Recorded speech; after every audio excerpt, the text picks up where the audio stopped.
Hi guys, welcome back to the channel. I hope you guys are ready to talk about holiday gift giving. I know this time of year can be really stressful for most of us, and we can tend to kind of just freak out about all of the things that we have to do, and so then we kind of we procrastinate on things, or we decide to just go and buy everything because we ran out of time because we procrastinated or we just got too busy. So I just wanted to chat a little bit today about how to make your holiday gift giving easier. And this is for handmade gifts, and I'm not talking just crochet, even though that's what I do most of the time. Excuse me. This is for really any type of handmade gift. Whether you do cooking, whether you do sewing, whether you do crochet, watercolor, crafting, whatever it is that you decide to do, this is going to be for you. So these are my 6 tips for how to kind of just get yourself to decompress and just plan it out so that way it makes it more manageable. So go ahead and grab your notebook, a good pen, and I'm kind of going cozy today. It's really cold here, so I'm having some tea. So if you want to grab your tea or your coffee or whatever it is that you want to cozy up with and go ahead and get to planning with me, I'd appreciate it. So go ahead and get your stuff and we'll get started. Alrighty guys, just hopping on to remind you that now is a great time to like and subscribe to the YouTube channel, especially if you love help with all things creativity. Go ahead and make sure that you comment below what it is that you enjoy doing. What is your creative hobby? I would love to connect with you, see if we have any similarities or not. And also, I think you guys would really like to watch until the very end, where I have a little extra help for those of you guys who are feeling the overwhelm. So make sure that you check out to the very end of the video. Thanks guys. Alrighty guys, so number 1, the very first thing you're going to want to do is, first off, decide what it is you're going to make and how much or how many that you're going to make of each item. So for most of us, whether it's cooking or crafting or crochet or sewing, we're going to be making more than one item in whatever field that is. And what I mean by that is like, not everyone, you might not make every single person that you know a headband or a gift in a jar or whatever, or cookies or whatever it is that you're going to make. But what you can do is, if you want to cook people a whole bunch of gifts, then it's really good to actually decide specifically what it is that you are going to make for people. Now, for example, I really enjoy giving ornaments for Christmas. So my mother-in-law actually taught me this as kind of a tradition. So I enjoy making Christmas ornaments, and then they aren't all the exact same. They might all be crochet, or they might all be crafted, or they might all be sometimes we kind of do some like wood cookie things. It just depends on the year and how much time we have, but they're each going to be very unique. Like, I'm not going to make everyone the exact same thing because that's kind of boring too. But I am going to decide, okay, am I going to be crocheting everyone's Christmas gifts this year? Or am I going to be crafting them? Am I going to be making wood cookie ornaments? Am I going to, whatever it is, you need to decide ahead of time what it is that you're going to do. And then you need to figure out how many people you're going to do it for. So usually I just do it for like my sisters, because it's just me and my sisters. I have 3 younger sisters. And then a lot of times I'll do it for my mother-in-law because that's very special for her. And then I might do it for like my parents or maybe a few friends, but really not as many as you would think. And so because of that, I can count, okay, so I have my 3 sisters, my mother-in-law, my mom, and my dad. So that's going to be 6 Christmas ornaments that I can crochet. So you see how it can kind of, when you know exactly what you have to do, it's like, oh my gosh, I don't have to make all these. I have to make 6, and I can do that. All right, that's going to lead us to number 2, which means now that you know what it is that you're making and how much you're going to make of that item, you are going to now need to gather and read through whatever pattern or recipe or tutorial or whatever it is that you're using. You're going to need to actually find that those directions, and you're going to need to read through them and make sure that you understand and have the skill set to complete that item. For example, if I was to, we'll go back to the Christmas ornaments because that's what I like to do. The Christmas ornaments, if I was to do a super intricate like watercolor, which are beautiful, I am not a watercolor expert. I have watercolored before, but I am not an expert at it. I would not be able to do it with any sort of efficiency. I would not have the skill set that I needed. Even though they're beautiful and they're lovely, I don't have the ability to create that in any sort of time frame that's going to be before Christmas. I mean, maybe eventually they'd get done. I mean, they might get done for next Christmas, but they would not get done for this Christmas. And since it's already December, we want to really be thinking about some things that are realistic for what skills we have and for our time, and what are things that we actually know how to do. So that's the biggest thing, is making sure that you actually have a specific pattern, recipe, tutorial, whatever it is. You have a specific one in mind. Don't just say, oh yeah, I think I know where that is. Like, go find it and then read through it and make sure you actually really can knock it out of the park.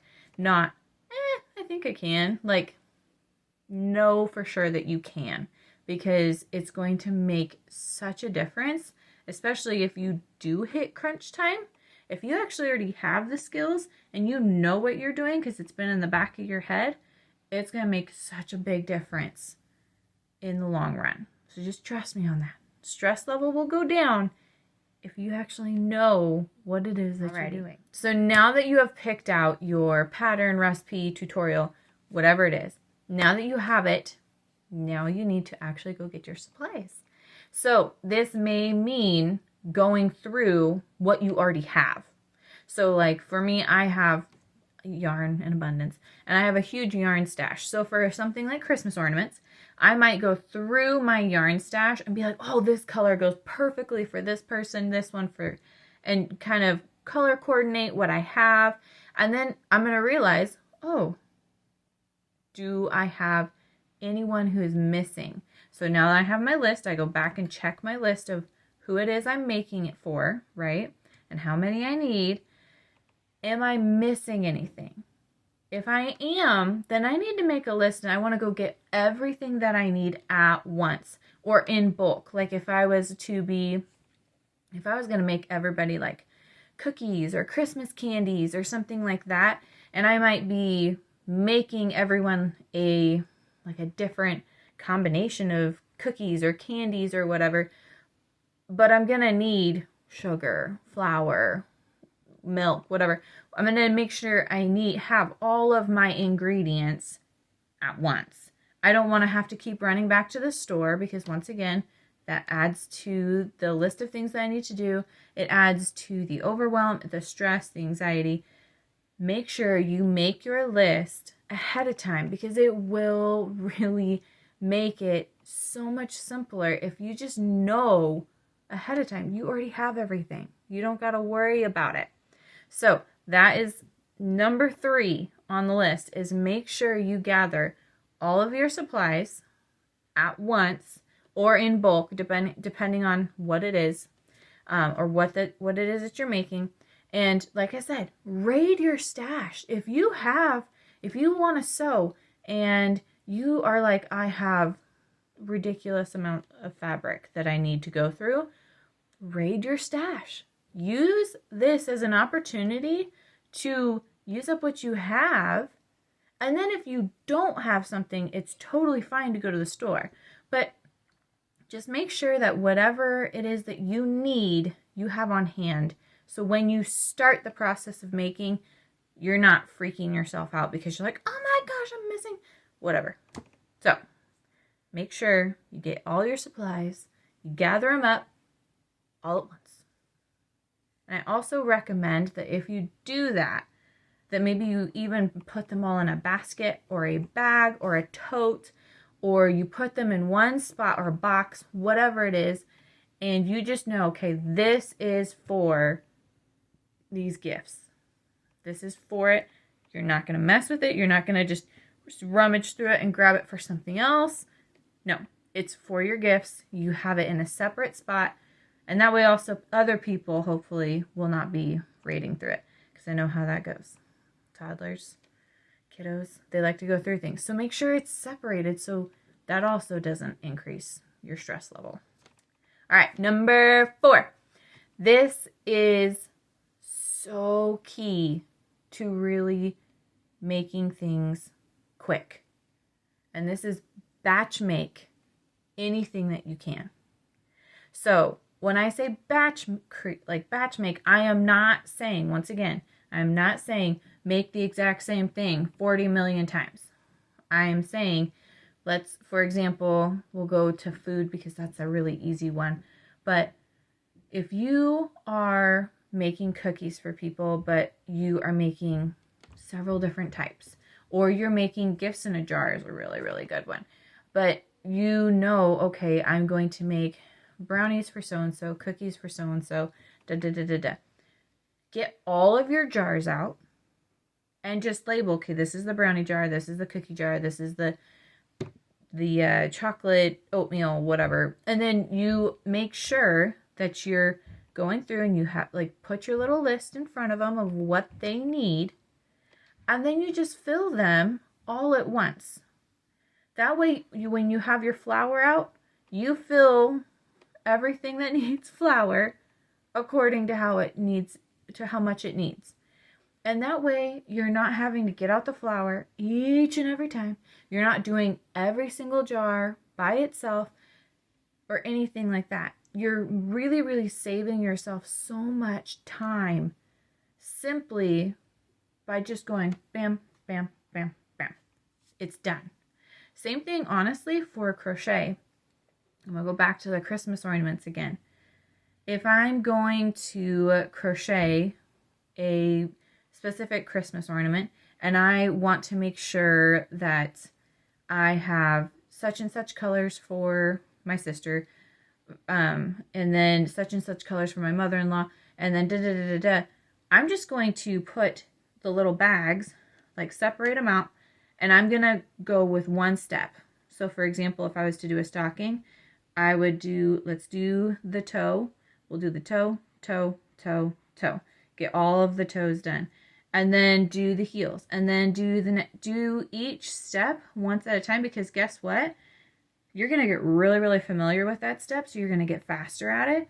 And then if you only have time to do all 4 toes, but you at least accomplish something on each one, then the next time you're like, okay, I'm all done with the toes on it. So then you move on to the next step, and that's what you just start working on for each one. Now, if you're doing crochet, little tip, if you are going to do something like this, I recommend you take a stitch marker and you just put it in that loop before you move on to the next one. That'll hold your yarn in place, so that way it's not coming undone all the time. Especially if you're like me and you have a toddler around who likes to pull on things. So that's where I learned that one, through a lot of trial and error. So that is what I recommend, is making sure you batch make, or just as much as you can. Or even when it comes to wrapping, wrap each item all at once. Don't wrap the item, then mark who it's from, and then decorate it all up. Like, if you're gonna have the wrapping paper out, wrap all of them. Then, like, mark each one, obviously, and then worry about decorating each one as you want it. But just any way that you can kind of make things a little more efficient, it'll really help you in the long run to actually be able to accomplish things quickly, but also well. Alrighty, guys. So number 5 is really simple. It's just be realistic with your time. Don't decide to make everyone a blanket right now. As cool as that sounds, don't do it. Unless you are just like going to do some of those like fleece ones where you tie them together or something like that. Like, no, just don't do it. Don't overwhelm yourself, knowing, like, be realistic with what your schedule is, how much time you actually have, how long things actually take to accomplish. And if you are really struggling to know how long things take, it might be good for you to just maybe make one of whatever it is you want to make and time yourself. Time how long it takes you to make a batch of cookies. And you can just set the stopwatch or whatever on your phone or on your computer or however you want to do it, and actually time how long it takes you from start, like before you've pulled anything out, to when you've pulled out the last one and it is on like the rack, for example, for cookies. How long does that actually take you? And just be realistic. Do I have time to do that as much as I want to? So, I don't want you to overwhelm yourself because you have unrealistic expectations. So, just be realistic with your time. Alrighty, guys, and the final thing is to make sure you have fun. Do something that you actually enjoy. If you're going to be hand making everyone's gifts and taking your hard-earned time or your hard-won time, you're going to be carving out time, but you're also going to be putting forth your effort. You're going to be putting forth money from, just you working hard and having to buy supplies and everything else. Like, make sure it's something that you actually enjoy. Don't do something just because you feel like it should be done. Do something because you actually enjoy it and have some fun with it. So, those are my 6 tips for making your holiday gift giving easy. And as a little bonus for watching till the end, I have actually a gift giving guide that's on the blog post. So you can go ahead and look in the description below, and you'll be able to find that gift giving guide, especially if you are short on time and want some quick and easy ideas. So go ahead and check that out. I will leave it in the description, and I hope you guys have a wonderful holiday season, and I will see you guys back here again soon. Bye.